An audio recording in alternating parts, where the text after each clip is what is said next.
Hello, मैं हूं किंजल किनी शर्कर। फंडू ट्यूटर नीट चैनल में आपका स्वागत है। और आज जो ये वीडियो है, ये वीडियो अगर आप देख रहे हो तो ज़रूर तुमने नीट 2023 देने की डिसीजन ले चुके हो, ठीक है। और जैसे कि हम बोलते हैं, नीट के प्रिपरेशन के दौरान आप लोग जो एमसीक्यूज यानी कि मॉक टेस्ट देते हो, वो मॉक टेस्ट देकर ही तुम्हारा काम खत्म नहीं होता, आपको एनालिसिस करना पड़ता है। और एनालिसिस करके ही आपका काम खत्म नहीं होता, वहां से आपका टेक अवे भी होनी चाहिए कि कौन सी क्वेश्चन गलत हुआ, क्यों हुआ, क्या मैं इंप्रूव कर सकती हूँ। ये टेक अवेज होती है। बिल्कुल वैसे ही ये नीट 2022 का पेपर हम ऑलरेडी तो मैं वीडियो बना चुकी हूँ, मैं लिंक इस आई बटन पे प्रोवाइड कर दूंगी, जहाँ पे मैंने बायोलॉजी का क्वेश्चन तो सॉल्व किया लाइव, और वहाँ पे मैंने बता दिया हर क्वेश्चन के पास में आपको 3 इंफॉर्मेशन मिलेगा कि क्वेश्चन बायोलॉजी के एनसीईआरटी के कौन सी पेज से है, कौन सी एनसीईआरटी बुक नंबर 1 या फिर नंबर 2, और वो क्वेश्चन डायरेक्ट है या फिर इनडायरेक्ट है, ठीक है। डायरेक्ट इनडायरेक्ट क्या है ये आगे जाके आपको पता चलेगा। और आज हम क्या करेंगे, क्लास वाइज एनालिसिस करेंगे कि कौन सा क्लास का वेटेज ज्यादा है, कौन सा कम है। यूनिट वाइज करेंगे कि कौन सा यूनिट से ज्यादा क्वेश्चन आए हैं, और पिछले साल से कंपेयर करके देखेंगे कि इस साल उसका हालत क्या है, ठीक है। और चैप्टर वाइज भी करेंगे, और यहां से हम लोग एक एक एनालिसिस से हम टेक अवे लेके चलेंगे, ताकि हम नीट 2023 के लिए और भी बेहतरीन तरीके से प्रिपेयर कर पाए। देखो, पहले अगर डिफिकल्टी लेवल का बात करें तो पेपर का लेवल जो था वो मॉडरेट है। मैं इजी तो नहीं कहूंगी क्योंकि पेपर बहुत हद से ज्यादा लेंदी था, पर हार्ड भी नहीं करूंगी क्योंकि पेपर बिल्कुल एनसीईआरटी बेस्ड था। मैं तो उस बंदे को हैट्स ऑफ करना चाहती हूँ जिसने ये पेपर बनाया है, क्योंकि उन्होंने एनसीईआरटी के बाहर एक उंगली भी नहीं रखा। पैर तो दूर की बात है, एक उंगली भी नहीं रखा, पर ही और she managed to keep the question strictly from NCERT, but तब भी उन्होंने मॉडरेट लेवल का पेपर बना दिया है, ठीक है। So this is called good question making. Okay, तो मैंने तो ऑलरेडी बायो का कितने क्वेश्चन डायरेक्ट, कितने क्वेश्चन इनडायरेक्ट, इसके ऊपर वीडियो बना चुकी हूँ, आई बटन पे दे दूंगी, देख लेना। तो देखो, डायरेक्ट क्वेश्चन 96 क्वेश्चंस डायरेक्ट है। डायरेक्ट इसलिए बोल रही हूँ क्योंकि एनसीईआरटी के लाइन को उठा के क्वेश्चन पेपर पर छाप दिया गया है, और 4 क्वेश्चंस इनडायरेक्ट है। कौन सा इनडायरेक्ट है ये भी मैं लिस्ट कर चुकी हूँ। डीएनए का जो बेस पेयर नंबर है, ठीक है, जैसे कि 1.1 मीटर अगर डीएनए का लेंथ है तो बेस पेयर कितने होंगे, वो वाला क्वेश्चन। उसका तो कॉन्सेप्ट एनसीईआरटी में ही है, लेकिन हमको कैलकुलेशन करना पड़ा है। इनडायरेक्ट मतलब एनसीईआरटी से बाहर नहीं, बस हमें थोड़ा सा दिमाग लगा के कैलकुलेशन करके उसको निकालना पड़ा। देन रिकॉम्बिनेशन फ्रीक्वेंसी वाला जो वो ए सी बी डी के बीच में जो परसेंटेज वाला क्वेश्चन था वो। Then E coli semi conservative replication N15 N14 वाला वो क्वेश्चन, वो भी तो कॉन्सेप्ट एनसीईआरटी से है, लेकिन हमें थोड़ा सा कैलकुलेट करके निकालना पड़ेगा। और लैक ओपेरन वाला क्वेश्चन, वो भी बढ़िया क्वेश्चन है, कॉन्सेप्ट फुल एनसीईआरटी, लेकिन थोड़ा दिमाग लगाना पड़ेगा आंसर देने के लिए। उसका आंसर होगा, ट्रांसलेशन नहीं होगा, ठीक है, ट्रांसलेशन नहीं होगा, उसका आंसर वो होगा। देन अब हम करेंगे क्लास वाइज एनालिसिस, ठीक है। क्लास वाइज एनालिसिस में बहुत सारे बच्चे ऐसे पूछते हैं कि मैंने 11 तो बर्बाद कर दिया, सिर्फ 12 करके जाऊंगा तो होगा। नहीं, क्यों नहीं होगा बताती हूँ। देखो, 11 से 52 क्वेश्चन आए हैं, 12 से 48 क्वेश्चन आए हैं, तो लगभग परसेंटेज मोर और लेस 50-50 ही है। कई बार ऐसा हो जाता है कि 12 का 52 हो जाता है, 11 का 48 हो जाता है, और कई बार इस बार की तरह होता है कि 11 का 52, 12 का 48 हो जाते हैं, ठीक है। तो इससे टेक अवे क्या है कि both 11th and 12th should be equally strong. अगर आप लोग सिर्फ 11th करके जाओगे या फिर सिर्फ 12th करके जाओगे तो आपका मार्क्स सिर्फ 50% ही आएगा। तो भले ही अगर आपका 11th वेस्ट हो गया है, कोई बात नहीं, सबका होते हैं, मतलब मेजॉरिटी ऑफ द स्टूडेंट्स का वेस्ट होता है। 10th के एग्जाम के बाद बहुत मतलब 10th के एग्जाम में बहुत स्ट्रेस ले लेते हैं, इसलिए 11th में पढ़ने का मन नहीं करता, टीचर्स सही से नहीं मिलता, गाइडेंस सही से नहीं मिलता, बहुत बैकलॉग हो जाते हैं, बहुत सारे रीजंस हो सकते हैं, ठीक है। तो अगर 11th ठीक से नहीं हुआ तो कोई बात नहीं, 12th में डबल मेहनत कर लो, अगर 11th ठीक से हुआ होता तो 12th में आप हर रोज 5 घंटे पढ़ाई करते, राइट, अलॉन्ग विद स्कूल। तो 11th अगर ठीक से नहीं हुआ तो 12th में हर दिन 10 घंटे पढ़ाई कर लो अलॉन्ग विद स्कूल। और ये एक्सक्यूज मत देना कि इट इज नॉट पॉसिबल, ठीक है।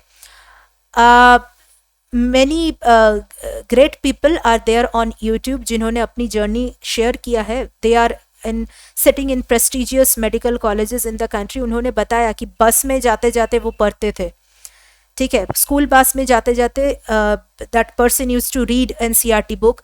असेंबली में नहीं जाते थे, वहाँ क्लास में बैठ के एनसीईआरटी पढ़ते थे। देन घर वापस आने के टाइम पे बस में पढ़ते थे। So you need to make your time, you need to take out your time and do so, ठीक है, ओके।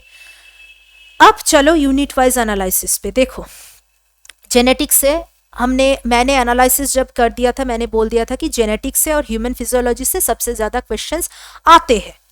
तो देखो जेनेटिक्स से एज यूजुअल 15 क्वेश्चंस आए हैं, पर जो हैरानी की बात है वो है कि प्लांट फिजियोलॉजी से क्वेश्चन इस बार ह्यूमन फिजियोलॉजी से ज्यादा आ चुके हैं। ह्यूमन फिजियोलॉजी में हर बार 10-12 ऐसा क्वेश्चंस आते हैं, लेकिन इस बार सिर्फ 11 है, और प्लांट फिजियोलॉजी से 13 आ चुके हैं, ठीक है, 13 आ चुके हैं। और इकोलॉजी से तो ये एक्सपेक्टेड है कि ज्यादा क्वेश्चन आते हैं, इकोलॉजी, ह्यूमन फिजियोलॉजी और जेनेटिक्स से। देन मॉर्फो एंड एनाटॉमी, मतलब वो जो मॉर्फोलॉजी, एनाटॉमी और स्ट्रक्चरल ऑर्गेनाइजेशन, तीनों चैप्टर में से 11 क्वेश्चन आए हैं। This is also expected. Cell is also expected, reproduction unit से भी एक्सपेक्टेड है, डाइवर्सिटी से भी ये नंबर ऑफ क्वेश्चन तो एक्सपेक्टेड है, लेकिन डाइवर्सिटी से जो क्वेश्चन आया है ना वो बहुत लेंदी आ चुका है। आई नो डाइवर्सिटी याद करने में दिक्कत होती है, पर वही से ही लेंदी क्वेश्चन आ चुका है। So you need to be very prepared for the worst paper, मैं बोल रही हूं, कुछ भी छोड़ने का नहीं। देन बायोटेक से 8 क्वेश्चन आए हैं, एंड बायोटेक से ना बहुत अच्छा क्वेश्चन आए हैं। मैं मतलब I was very kind of disappointed कि बहुत सारे मतलब बड़े बड़े प्लेटफॉर्म में जो टीचर्स पढ़ा रहे हैं वो खुद आके बोल रहे हैं कि वो जो जेनेटिक इंसुलिन वाला जो क्वेश्चन है उसमें बोनस मिलना चाहिए। क्यों मिलना चाहिए? क्योंकि सारे ऑप्शंस करेक्ट है। अरे खुद तो ठीक से पढ़ो, वहां पे लिखा है कि जेनेटिकली इंजीनियर्ड इंसुलिन, तो कैसे वो कैटल और पिग्स वाला ऑप्शन और ह्यूमन एलर्जी वाला ऑप्शन ठीक होगा? जेनेटिकली इंजीनियर्ड इंसुलिन के बारे में वहां पे बोला गया है, तो वो दो ऑप्शन तो गलत होगा और बाकी तीनों ठीक होगा। And that is the reason why I am saying that the paper is very good. इस साल का पेपर बहुत स्टैंडर्ड था, but it was from NCERT, इसीलिए पेपर का ब्यूटी है वहां पे कि एनसीईआरटी से हर कुछ है, लेकिन it was a lengthy paper और कॉन्सेप्चुअल पेपर, ठीक है। देन ह्यूमन वेलफेयर से मतलब माइक्रोब स्ट्रैटेजीज और ह्यूमन हेल्थ एंड डिजीज वाला जो चैप्टर है, वहां पे उन्होंने मतलब माइक्रोब्स और स्ट्रैटेजीज से तो ज्यादा क्वेश्चंस आने की चांसेस थे, क्योंकि पिछले साल में वहां से ज्यादा क्वेश्चन आते थे, 2 to 3 क्वेश्चंस तो आते ही थे। लेकिन ह्यूमन वेलफेयर मतलब human health and disease strategies और माइक्रोब स्कूल मिला के 4 ही क्वेश्चन आए हैं सिर्फ, ठीक है। तो देखो इस यूनिट वाइज एनालिसिस से टेक अवे क्या है कि अनएक्सपेक्टेड थिंग्स में happen, so be prepared for the worst, okay. अब हम करेंगे चैप्टर वाइज एनालिसिस। तो देखो ये 11th का एनालिसिस है, ये 12th का एनालिसिस है। ये एनालिसिस अगर आपको चाहिए तो आप इस टेलीग्राम चैनल को ज्वाइन करो, वहां पे ये पीडीएफ सारे के सारे अपलोड होते हैं, ठीक है। और हमारे टेलीग्राम चैनल पे परसों से क्विज या फिर कल से ही, आई थिंक कल से ही क्विज अपलोड होने वाले हैं। हर रोज फिजिक्स, केमिस्ट्री और बायोलॉजी का एक एक क्वेश्चन वहां पे अपलोड होंगे, और उससे क्या होगा, आपको रिविजन होते रहेंगे, ठीक है। एक एक क्वेश्चन सॉल्व करना मतलब एक एक कॉन्सेप्ट क्लियर होना, तो वहां पे आपका कॉन्सेप्ट क्लियर हो जाएंगे। So please go and join the Telegram channel for your own good. तो देखो ये जो डाइवर्सिटी वाला पोर्शन है वहां से तो 8 आए हैं, और देखो प्लांट फिजियोलॉजी में कितना ज्यादा क्वेश्चन आ चुका है, ठीक है।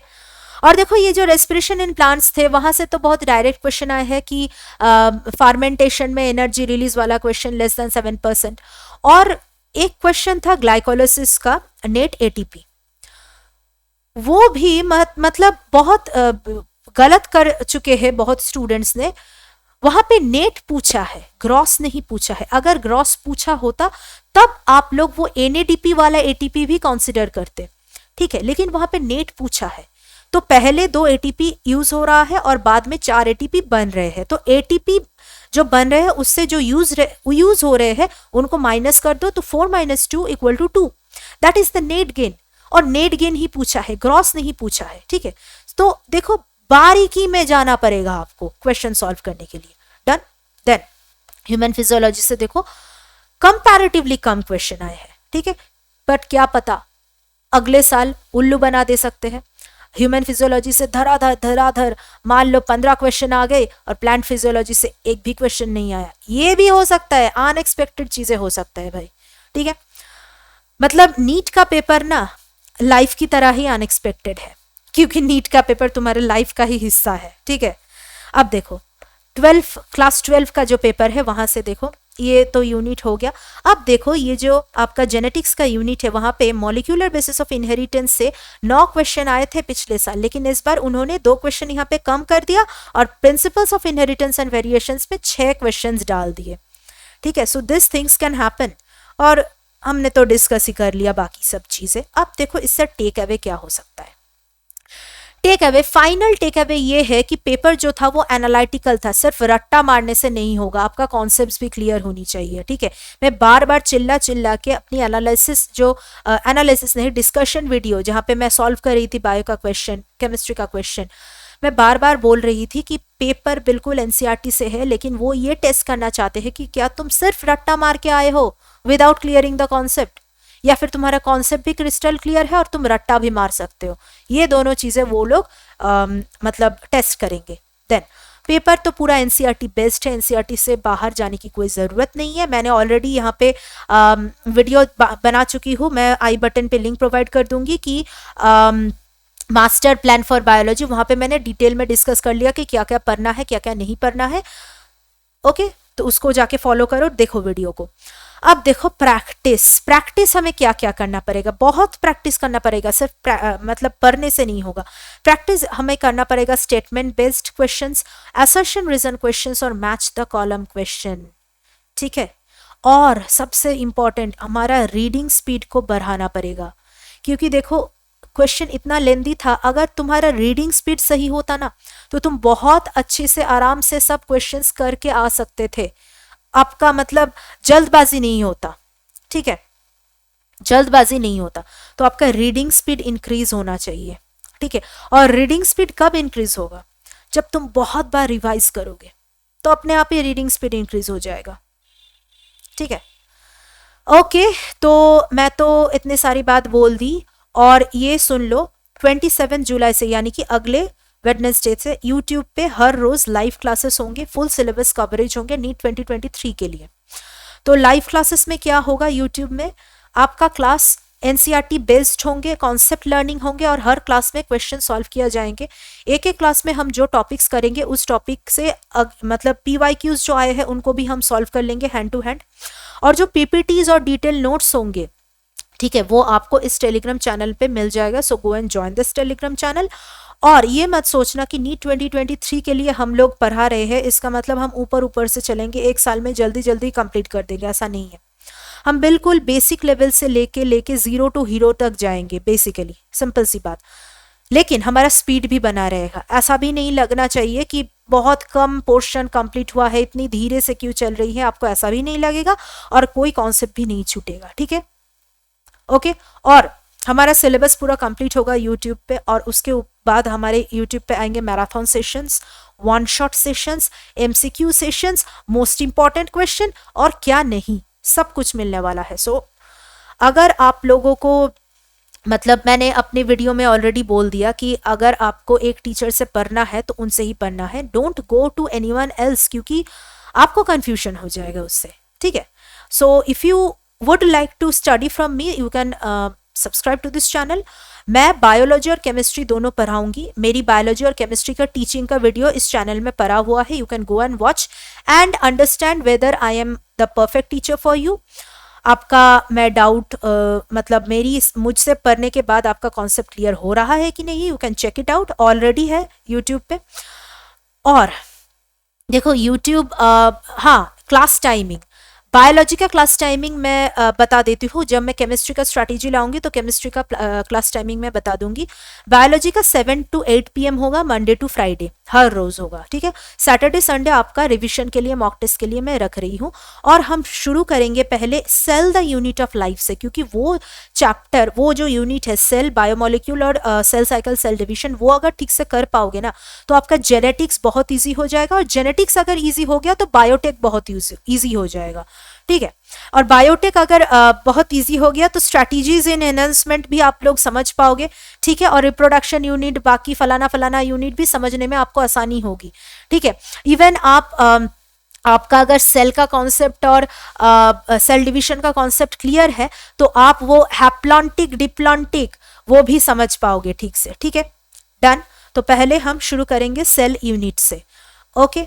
लेकिन एक आपसे ये कहना था कि आप लोगों को अगर पर्सनलाइज्ड अटेंशन चाहिए, मतलब यूट्यूब इज़ वन वे ना, मतलब वन वे मतलब मैं चैट सेक्शन को तो देखूंगी लेकिन हर बच्चे का जो डाउट है वो तो क्लियर नहीं कर पाऊंगी। वो अगर करना है तो क्लास नहीं बढ़ेगा आगे। तो अगर आप थोड़ा सा अपना डाउट क्लियरिंग भी करना चाहते हो, मेंटरशिप सेशंस भी अटेंड करना चाहते हो, मॉक टेस्ट देना चाहते हो, ठीक है, डीपीपी सॉल्व करना चाहते हो, तो you can join our Chanakya batch for droppers, जो कि 25 जुलाई से शुरू हो रहा है फंडू ट्यूटर प्लेटफॉर्म पे। नीचे लिंक, नीचे डिस्क्रिप्शन बॉक्स में एक लिंक दिया हुआ है वेबसाइट का, वहां पे जाके एनरोल करो। और अगर कुछ क्वेरीज है इस कोर्स के बारे में तो इस व्हाट्सएप नंबर पर कॉल करो। 25 जुलाई से स्टार्ट होने वाला है। डेली जूम इंटरैक्टिव क्लास होंगे, 1 घंटे का फिजिक्स, 1 घंटे का बायो, 1 घंटे का केमिस्ट्री। बायो और केमिस्ट्री मैं पढ़ाऊंगी, फिजिक्स शिवम अरोरा सर पढ़ाएंगे, उनका भी लेक्चर्स यूट्यूब पे पढ़ा हुआ है, वहां से जाके देख लेना। फुल सिलेबस कवरेज होगा, डीपीपी होगा और रिकॉर्डिंग्स भी प्रोवाइड किया जाएगा। मतलब अगर आपने एक क्लास लगा लिया और बाद में आपको उससे रिविजन करना है तो then you can access the class, कोई बात नहीं। डाउट क्लियरिंग सेशंस होंगे हर सैटरडे 1 घंटे का। देन मेंटरशिप सेशंस होंगे, अगर तुम प्रिपरेशन करते करते अपने रास्ते से भटक गए तो वापस रास्ते में लाने का काम हमारा है। तो मेंटरशिप सेशंस होंगे और मॉक टेस्ट होंगे, ठीक है। तो दिस वाज इट। मैं जल्दी ही केमिस्ट्री का मास्टर प्लान लेके आ रही हूँ और केमिस्ट्री का भी ऐसा डिटेल्ड एनालिसिस करेंगे। अगर आपको ये वीडियो बहुत अच्छा लगा then you can subscribe to the channel, like the video and share it with many people. Okay, thank you very much.